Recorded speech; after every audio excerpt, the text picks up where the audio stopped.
بيئة waxaa imaan doonto runtii dhibka ay leedahay ayaan rabaa inaan kala hadlee biyadu taasiirka ay leedahay rabaa inaan idin sheego misaal baan idin tusinayaa Soomaaliya ka dhacay wiil yar oo Talyaaniga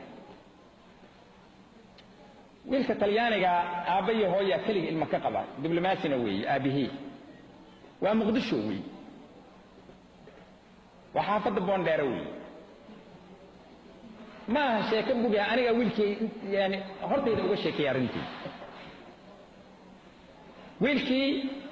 waxa dhacday markii odagu shaqada ka soo rawaxo hooyaduna ay ka soo rawaxdo waa laba qof oo family ay wiilkan banaanka u bixiyaan cidana ay wiilkaaba u joogaba bas wiilkii xaga waadaya marka ilmo Soomaali oo garangar ku ciyaaraya meesha jidka ah ayuu la ciyaaraa maalin walba ilaa ilmo kale ma haysteen ilmo garangarta la ciyaara garangarta la eriyayo kale ilmo ku daaway xooga kuwa kale to waaweyn ku soo biiray way la ciyaareen anugii intii aabiyo hooyadii ay hurdaayeen anugii waxay geeyeen dugsi quraan ay geeyeen ilmahan raacaya dugsi quraan la soo dhiganaya ambuulada la cunayo wax ka soo cunay markii ilmo laga ducaynayo waxa dhan markaas ay dhan kitaabka ha taabanin kala gaalata kitaabka taabanin gaalata quraanka ha taabanaya anug yarka biswa iska yar oo iska aamusay uma sheegay waxaas ay ku dhigayaan hada ilmuhu ku dhigayaan uma sheegay abiyo hooyadii ogow anigana saas oo kale tan loo dhaqmaya ogaada maalinka dambe iyagoo ciyaaraya yeedhana hana taaban haranaati hana taaban haran mataqaanin ma yaqaanin feere haran waxa Soomaaligu yiraahdaan eyga nijaaso weeye haduu ku taabto marka haranku waa eyga wixii la iska eriyo laga fogeeyo haran la yiraahdaa si ay u fahmaan madoona ciyalkee waxay ku yiraahdeen haran baati hana taabanin soo wada haran maxuu Talyaaniga ku yiri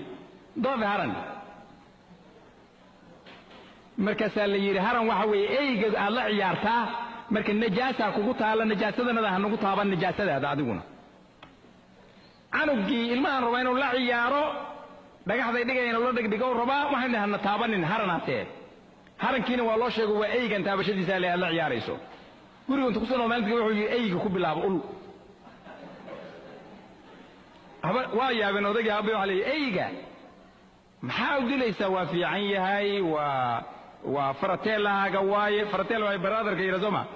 waa faratelaaga maxaa u dilaysaa wuxuu haran weeyo faratela ma نوني فرتلو يري واو تربى هرم وايو واي ودي ايجا تربى هرم واي دهن تربى واي اد هرم ويا وسقو يحيي وايا بن ايجي اما غريغا هلاغا سارو يا امانغا هلاغا سارو نك waxay ku qasabtay ninkii inuu eeygi markii dambe cid kale oo Talyaani iska siiyo hay wiilkii yarka ilma ka qabay wiilkii wuxuu yiri eeyga ama aniga ama eeyga ayagoo yaaban meesha looga yimid ma oga barka waa saxdaan maalin kasta ayagu inay banaanka niman u joogaan yaryada ku deeyimo oga maalinka dambe yiraahdeen radiga buuriya qabataygeed uf buuriya maxaa la yiraahdaa uu yiri waxay buuriya waxa la yiraahdaa ilmaha la gudin baa la yiraahdaa adiga waa naga duwanta wasaqaata adiga ilmihi waa ilmo yaryare sarwaalkii yar inta iska wada fureen tusiyeen in lay gudan yihiin asagana aan gudnayn waa kaas alimarta ina qashin tahay waa arinta hadda aan sheegayo kala to gabdhaha la leeyahay waxay qarinaysaa oo kala soo markaysaa hadaba waxay qarinaysaa saan ogaw arinta hadaba waa the same yani procedure weeyaan oo lagu la dhaqmayo wuxuu yiri waa inaan ka takhaluso arintaas iyada wuxuu tagay canugii ilmihii waxay u geeyeen istaalkii Martiini la dhigi jiray geeyeen ilmihii say canugii u wadeen waa in la soo gudaa anigan waa yaabeen abiyo hooyadii kaxbay ku noqdeen canugu waa kaxayeen waa la soo guday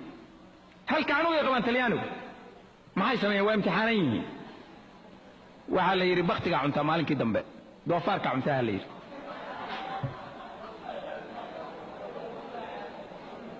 doofaarka cuntaha oo doofaarku maxaa dhibay doofaarka sida eygo kale tuu yahay turabbo najis yahay asagana gurigii ku noqday wax alla wixii gasac u yaalay iyo wax alla wixii la doofar Soomaali lagu maqalay gasac lagu leeyahay meeshii asaga ay sheekeynay gasacyadii oo dhan oo Talyaaniga ahaa oo doofarka ay boorka kula yimaadeen oo dhan kulli intuu arusho qubay wiilkiirka khamrigiina intuu qaatay oo dhaladii dhulka la dhacay markaasuu labadaba najis waay waxay dheen ilmahan waxa wax bar marka waynan ogaanaa si kasta intay yeelan u sheegi diiday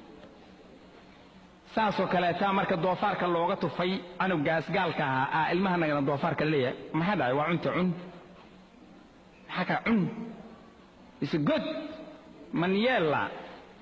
maniela Talyaani Soomaa maniela waa cuntada ugu fiican weeye cun sandwichkan manielada banini be banini banini maniela marka cuna la leeyahay ilmaha anaga saasa loogu daldalaa anagana sandwichka iyo maanta waxay ku jiraan oo kale kulligood loogu daldalaa because hadoo yira mar rabo maanta dawdiido boqolaa ku kacaydo waxa lagu leeyahay hel naga tagna lama ciyaari kartidi ilaa iyaga superiority kale yihiin ilmihii yarka ahaa waa fahamta Soomaa hooyadu ma oga aabuhuna ma oga marka sida canugaas yarka Talyaaniga aanay aabiyo hooyadii u ogeyn aanan ilmahanaga u ogeyn waxa la cunsiinay sida loola hadlay sida loola dhaqmay aanan ogeyn okay canugii waa la soo guday doofarkii waa diiday khamrigii waa jajabiyey maalinkii dambeeto ilmihii markay dugsigii tagaan waxa la quraanka taabanin maxaa dhacay gaalata la yiri maxaa noqonaya muslim noqolayno muslim soo noqda waay la ilaha illallah muhammad rasulullah de canugii la ilaha illallah muhammad rasulullah yiri yani ilmihii macallin u noqdeen canugii sheekh bay u noqdeen dugsigaana uu tagayo quraanka waqri wuxuu yiri ayadana aabay hooyaday ogeyn ma quraanka waxaan soo dhigtay ilaa juz amman soo bartay yiri soo xafiday yiri aabay hooyadayna xabad kama ogeyn buu yiri maalinkii dambe waxay uu yiri hey maqla maraba waxaan aad karsanaysan adinka cuntadayda waa ii gaar way aniga muslimaan aanu yarka ah adoogii hooyadii waa qaraami gaareen waa soo guureen magaalada waxay soo degeen Faransa ayay soo degeen aniga baash ugu sheekeynay wiilku waa Faransa way markay soo degeen wiilkii waxay islahayn waa idin soo noqon doona ma soo noqon masaajidkiisa ku xirmay dharkiisii uu qaatay ilmihii Soomaalida cid aan ahayn raaci maayo gabdhihii meesha ka shaqaynayay gabar kamid ah Soomaaliya af Soomaaliga wuxuu yaqaan sida anagu uga hadlayno kale habartii aabuuna Talyaaniga Soomaaliga ma yaqaaniin markay iskala weynaan markii hore to orgolyo waxa weeye asaga af Soomaaliga wuxuu bartay sidii ilmihii u baahleen ugu hadlay wuxuu yiri gabadhan Soomaalidan guursana gabadhu waa isku soo dhaceen bas waa guursan habartii adoogu sheegay wuxuu yiri ogaada aniga waxaan guursaday gabar muslima oo Soomaali aan guursaday waxa la daayirad naga tahay okay buu yiri bana adinka idinta Allah buu yiri waxa dartan ugu xukuma laakiin aniga gabadhan guursanay iyada muslima ma rabo ilmahayga inay meel muslimiin salka dhigaan ma doonayo meel muslim ilmahayga salka dhigaan ma doonayo ogaada taas wiilkii saasuu gabadhii ku guursaday aabii hooyada waxaan gabadhan Soomaalida ma arki karno markay muddo joogeen oo ilmo u dhasheen ay waxay ilmaha lagu aan aragno no buu yiri naagta in Allah hadashaan oo raali ka dhigtaan moogi ilmaha arki maydaan marka gaalad ilmaha way gaalaysiinaysa aniga arkay indhaygan ku arkay waxaad ogaataan marka canuga procedure la soo marsiiyay meesha uu ku dambeeyay in la ku dambaysiinay gabar iyo wiilba in sidaas oo kale la ku dambaysiinay